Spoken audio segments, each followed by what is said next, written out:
Buddy, it's me, Jack. I've just come from my hormone shot, and I thought I'd give you guys all a little bit of a video update before I get started with my day. Trying to talk a little bit slower here so that you can possibly understand me. First, I'll start with the transition changes. As you can see, my beard's growing in pretty nicely. I've got hair here. I've got hair here. Not going to pull up my shirt, but I've got hair growing in on my chest. So I'm pretty happy with that. I think my face is looking a lot more masculine. I'm liking the way my hair is sweeping over. I'm kind of automatically getting the look I want there. So pretty happy with that. I wish this mustache would hurry up and grow in because honestly, once I have hair all over here, and no, that orange tail does not belong to me. That's my cat. But anyway, once I have hair all up here, I think I'm going to keep that and shave the rest. Because that's really the look I want. But until it grows in, I'm keeping the hair here because it helps me be more readily identified as male. Um, I'm really happy with how often I'm getting gendered properly now. Still not really used to it. People say sir, and I'm like, yes! And I'm not at the point yet where it's just automatic, but I've been wanting that to happen for like months and months, so that feels really good. Um, so, yeah, physically everything's going really well, and my transition's going really well. The next step for me is to get my name legally changed, so I'm excited about that as soon as I have the money to do it. That's the only obstacle here, but you know me, obstacles are opportunities, so I will find a way somehow. Okay, so I'll tell you the whole story of this weekend and why it's become more urgent to me to get my name legally changed, besides the fact that I am Jack, and that would be another way of affirming it to myself, is that I got a check from my dad for my birthday for $100, and he made it out to Jack Orry, which is awesome because it shows how much progress I've made in reconnecting with my family, and they accept me, and I'm part of the family now, so that's really cool. But the problem is that's not my legal name yet. So I called the bank on Saturday, and I'm pretty used to now just saying I'm transgender and I get what I need to get, but this time it didn't work, not because the person was anti-trans or anything like that, but because they were anti-doing anything to be helpful. So I called and I explained the situation, and the person I spoke to said, "Oh, we don't accept checks that are not in your legal name." And I said, "Okay, well, let me see what we can do to get this check cashed." And I said, "Can we put a note on the account that I go by this name? I could get a note from my doctor. I'm seeing her Tuesday."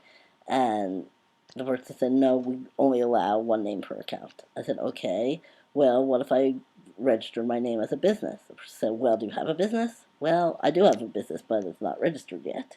So that's a possible solution, but I don't really want to register Jack Loree as a business because I want my business name, SJA Advocacy, to be the name on the business account, not my name, especially since I'm going to change it. So anyway, I got off the phone with her feeling very disheartened because it seemed like she wasn't really trying to figure out a way that I could resolve the problem. She was just saying no, and I understand that banks have security procedures and people could try to pass checks that aren't theirs if they didn't, and I understand all that. It's just frustrating for me as a trans person because I want my checks to say Jack or Ree on them. I don't really want to ask my dad for a new check in my legal name because I feel like that'd be a step backwards at this point since I am Jack and always will be Jack, and my family accepts that. Hi, Ernie. And my cat is very sweet.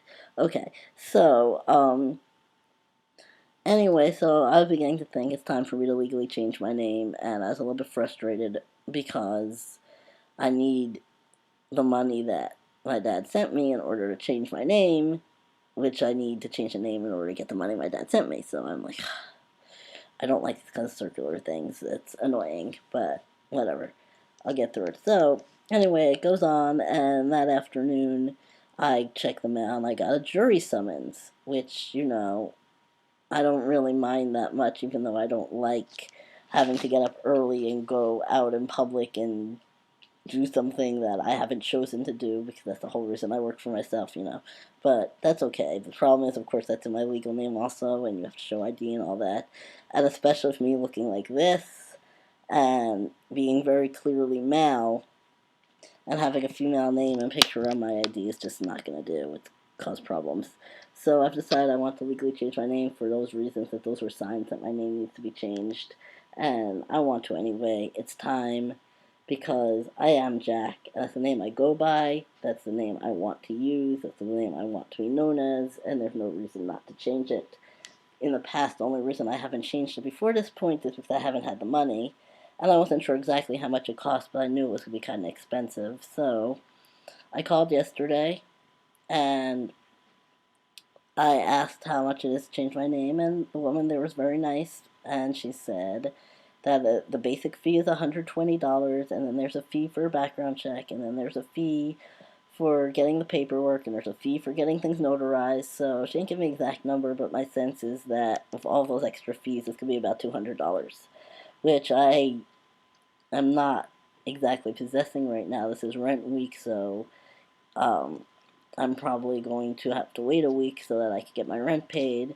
Of course, the temptation's there for me to be like, nah, I'll wait on the rent, but that's not being responsible, so I'm not really going to do that. But it is tempting because I really want my name to be my name. The outside is matching the inside now. Now we just have to take care of legality. And yeah, it is going to still say female on my driver's license because I haven't had surgery and I haven't decided whether I'm ever going to have surgery yet. But um, one step at a time. I have a note from my doctor, so I can get a passport with my correct gender on it as soon as I get my name changed. That's the next thing I'm going to do. I want to travel anyhow. Egg, Ernie, don't do that. And my cat is trying to mess with the computer and turn off my video, but anyway, so lost my train of thought there.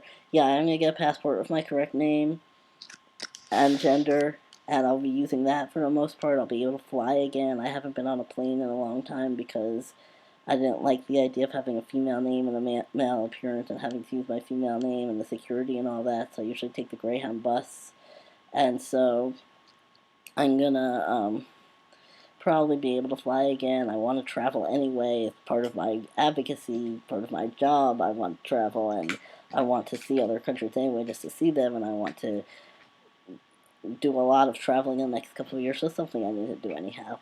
And then I'll only have to use a driver's license for things that driver's licenses are required for. And I don't think most people are even going to notice that it says F on there because they don't really look that closely. So I'm not too worried about that. I'm looking forward to the day, if it ever comes, that I can put an M on there, but um, you have to have surgery for that, and I haven't decided. There was a point in the past where I was like, yeah, I definitely want top surgery because I have a female chest and it annoys me and all of that.